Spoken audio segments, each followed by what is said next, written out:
Henry Winter Davis was a United States representative from the 4th and 3rd congressional districts of Maryland, well known as one of the radical Republicans during the Civil War. Early life and career. Born in Annapolis, Maryland, his father, the Reverend Henry Leon Davis, was a prominent Maryland Episcopal clergyman and was for some years president of St. John's College at Annapolis. The son graduated at Kenyon College at Gambia, Ohio in 1837, and from the Law Department of the University of Virginia in 1841, and began the practice of law in Alexandria, Virginia, but in 1850 removed to Baltimore, Maryland, where he won a high position at the bar. Davis was a man of scholarly tastes, an orator of unusual ability and great eloquence, tireless and fearless in fighting political battles,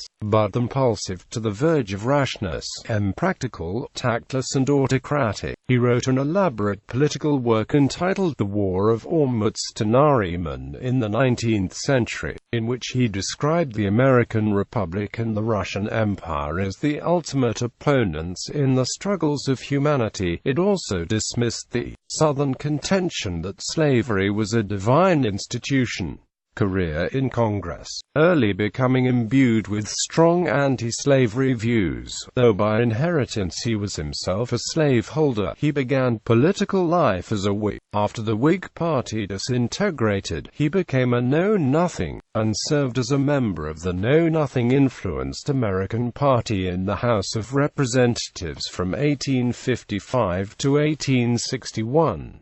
By his independent course in Congress he won the respect and esteem of all political groups. In the contest over the speakership at the opening of the 36th United States Congress in 1859 he voted with the Republicans, incurring a vote of censure from the Maryland legislature, which called upon him to resign. In the 1860 presidential election, not yet ready to become a Republican, he declined to be a candidate for the Republican nomination for Vice President of the United States, instead supported the Constitutional Union ticket of John Bell and Edward Everett, defeated that year for re-election to Congress. In the winter of 1860 and 1861, between the secession of some Southern states and the beginning of the Civil War with the assault on Fort Sumner, Davis was involved in compromise measures.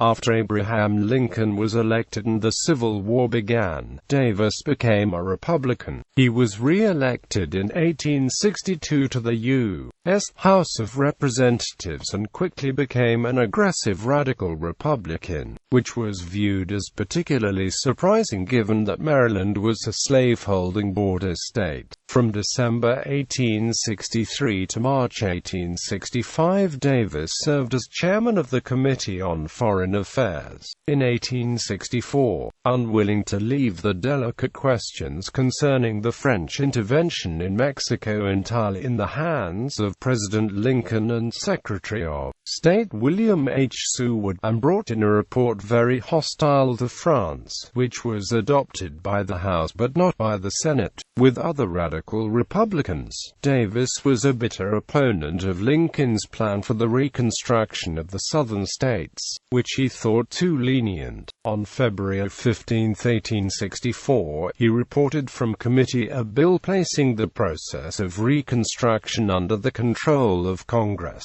and stipulating that the Confederate states, as a condition of being readmitted to the Union, would disfranchise all important civil and military officers of the Confederacy, abolish slavery, and repudiate all debts incurred by or with the sanction of the Confederate government. In his speech supporting this measure, Davis declared that until Congress should recognize a government established under its auspices, there is no government in the rebel states save the authority of Congress. The bill, the first formal expression by Congress with regard to Reconstruction, did not pass both houses until the closing hours of the session. President Lincoln disapproved and on July 8 issued a proclamation defining his position. Soon afterward, on August 5, 1864, Davis joined Benjamin F. Wade of Ohio, who had piloted the bill through the Senate, in issuing the so-called Wade-Davis Manifesto, which violently denounced President Lincoln for encroaching on the domain of Congress and insinuated that the presidential policy would leave slavery unimpaired in the reconstructed states. In a debate in Congress some months later he declared, "When I came into Congress 10 years ago this was a government of law. I have lived to see it a government of personal will."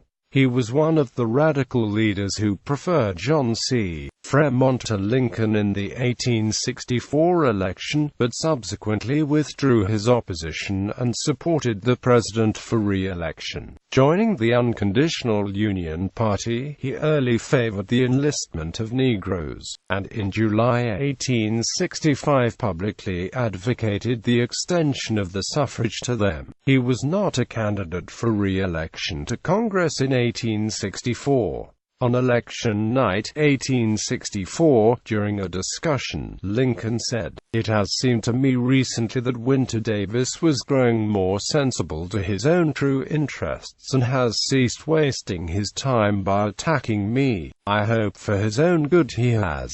He has been very malicious against me but has only injured himself by it. His conduct has been very strange to me. I came here, his friend, wishing to continue so. I had heard nothing but good of him. He was the cousin of my intimate friend Judge Davis, but he had scarcely been elected when I began to learn of his attacking me on all possible occasions." Davis died in Baltimore at the very end of 1865. His remains were interred in Greenmount Cemetery.